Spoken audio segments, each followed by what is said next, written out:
Welcome to Indian Fight Junkie में आप सभी का स्वागत है। वैसे तो कोई इंपॉर्टेंट बात हुई नहीं है, बट फिर भी बात कर लेते हैं क्योंकि बात करने का अपना काम है।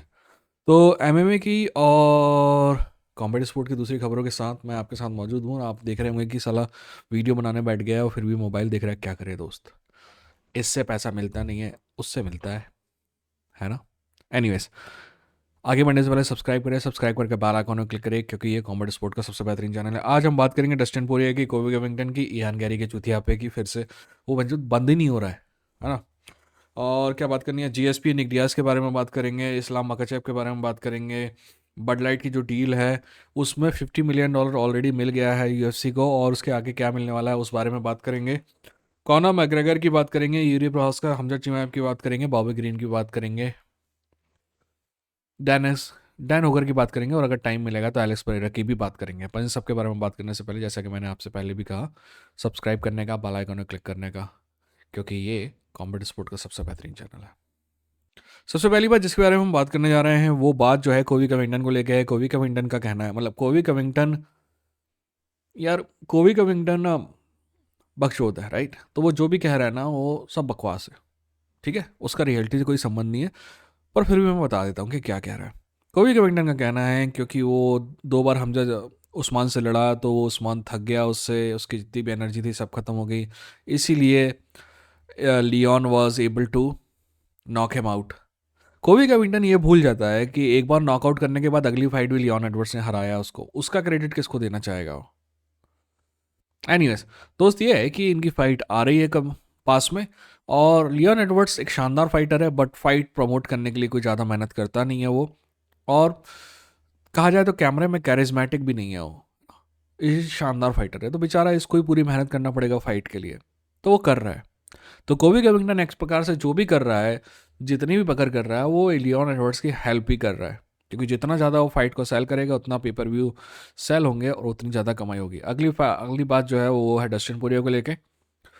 डस्टिन पोरियो का कहना है कि जैसे कि मेरे से भी अगर आपने 1.5-2 महीने पहले पूछा था क्वेश्चन, तो मैंने तो कहा था यही कि डस्टिन पोरियो सिर्फ मनी फाइट करेगा। डस्टिन पोरियो ने इसको थोड़ा बदल के कहा है कि मैं सिर्फ बड़ी फाइट देख रहा हूँ, लेजेंडरी फाइट देख रहा हूँ, है ना। टाइटल शॉट पे उसकी कोई नज़र नहीं है, 170 पे जाने की उसका कोई विचार नहीं है, 145 में भी नहीं जाना उसको। तो 155 पे रहेगा, बट टाइटल शॉट अब बहुत दूर की बात हो गई। तो वो सिर्फ इंपॉर्टेंट फाइट करेगा, ऐसा डस्टिन पोरियो ने कहा है। मेरे को समझ में आता है कि इसका मतलब होता है मनी फाइट।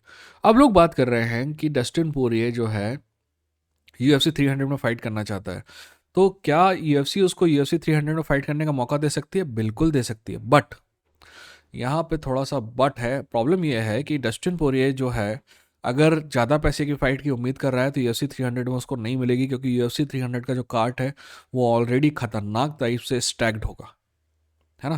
तो डस्टिन पोरिये को ना तो मेन इवेंट मिलेगा, ना तो को मेन इवेंट मिलेगा। डस्टिन पोरिये की फाइट थर्ड फोर्थ फिफ्थ हो सकती है ऊपर से। तो I don't think so that he is going to get that kind of money that he is expecting, है ना।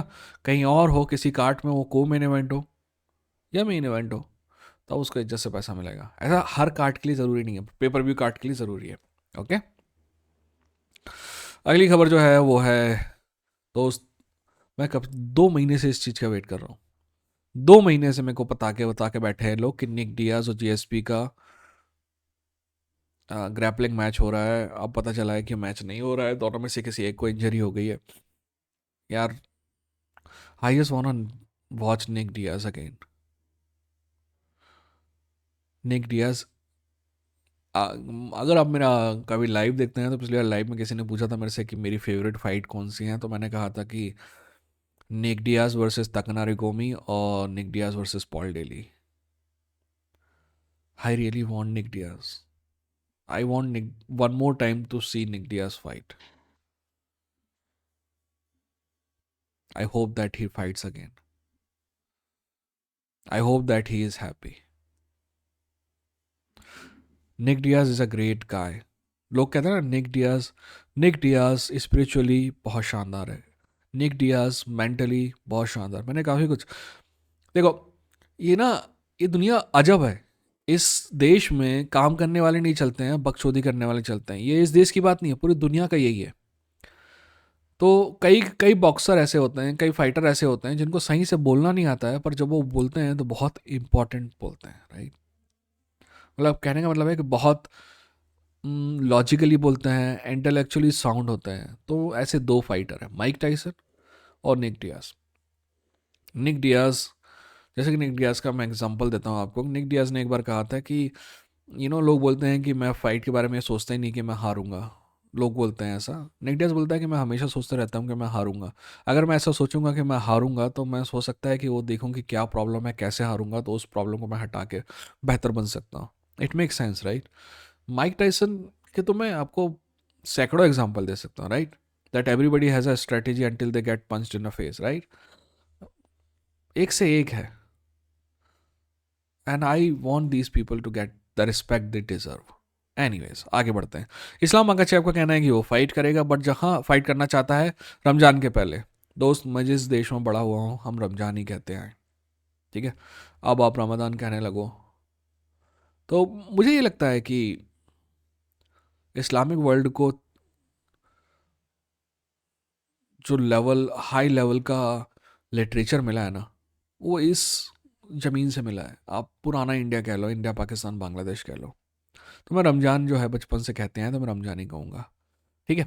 पर इस्लाम ने ये कहा है कि वो रमज़ान के पहले फ़ाइट करना चाहता है। बट मुझे नहीं लगता कि रमज़ान के पहले फ़ाइट कर सकता है, क्योंकि हमारे पास सारे कार्ड हैं मार्च तक के। तो मार्च में है मेरे ख्याल से रमज़ान, है ना? सारे कार्ड हैं और उसमें कहीं इस्लाम दिखाई नहीं दे रहा है। हाँ, कोई और फिज़ल आउट हो जाता है, उसकी जगह इस्लाम लेता है, दैट्स अ डिफरेंट थिंग। पर अभी वो दिखाई नहीं दे रहा, तो मेरे को नहीं लगता कि इस्लाम अगले साल जुलाई से पहले फ़ाइट कर रहा है ना? इस्लाम का कहना है कि वो अगले साल 3 बार फाइट करना चाहता है। अगर वो 3 बार फाइट करना चाहता है तो उसको मार्च से पहले एक बार फाइट ज़रूर करना पड़ेगा। पर ऐसा लगता नहीं है, यानी कि इस्लाम 3 बार फाइट नहीं कर पाएगा। ओके?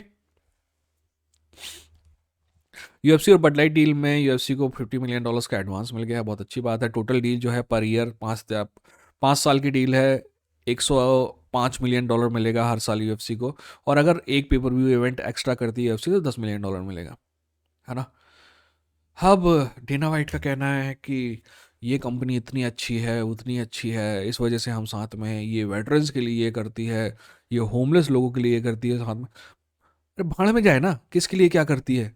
साले ये कंपनी से तुम पैसा ले रहे हो, खिलाड़ियों को देगो कुछ क्या इसमें से? बकचोदी, है ना? 900 चूहे खा के बिल्ली हज को चली।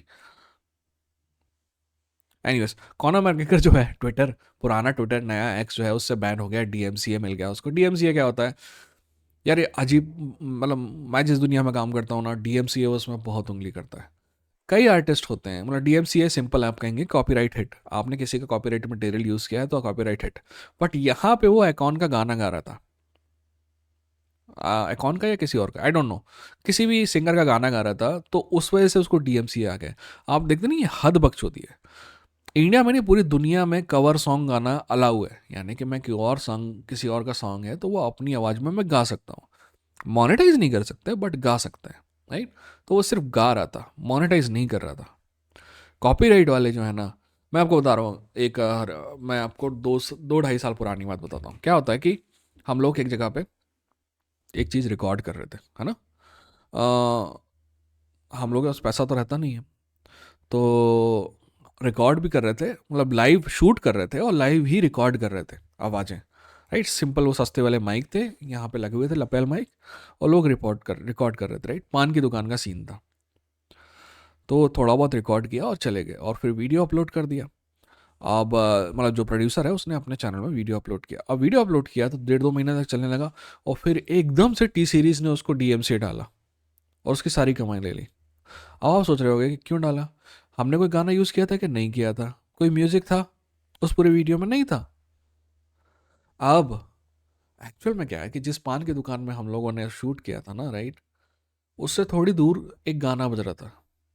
गाना कौन सा बज रहा था? जिए तो जिए कैसे, बिन आपके, साजन पिक्चर का। हल्का सा गाना बज रहा था, बहुत हल्का सा। तो उनके कंटेंट आईडी वाले ने डिटेक्ट कर लिया उसको और हमारी मार दी। यही चलता रहता है इस दुनिया में, बकचोदी। एनीवेज, तो मैं इस बात में कॉर्नर के साथ हूँ, है ना? और क्या खबर है कोई? बॉबी ग्रीन और डैन की फाइट जो है वो कैंसिल हो गई है। यार, डैन ओकर के साथ प्रॉब्लम है, he never fight smart. Dan ओकर बहुत ज़्यादा डैमेज लेता है, ये सारी प्रॉब्लम डैन ओकर को सिर्फ और सिर्फ और सिर्फ उसकी डैमेज लेने की आदत के कारण आ रही है। अदरवाइज इनमें से किसी फाइट में कोई प्रॉब्लम नहीं होना था। I hope he gets smarter. ठीक, चलिए, ये थी आज की बात। अपना ख्याल रखिए, अपनों का ख्याल रखिए। ये था इंडियन फाइट जंगी, लड़ेंगे जीतेंगे।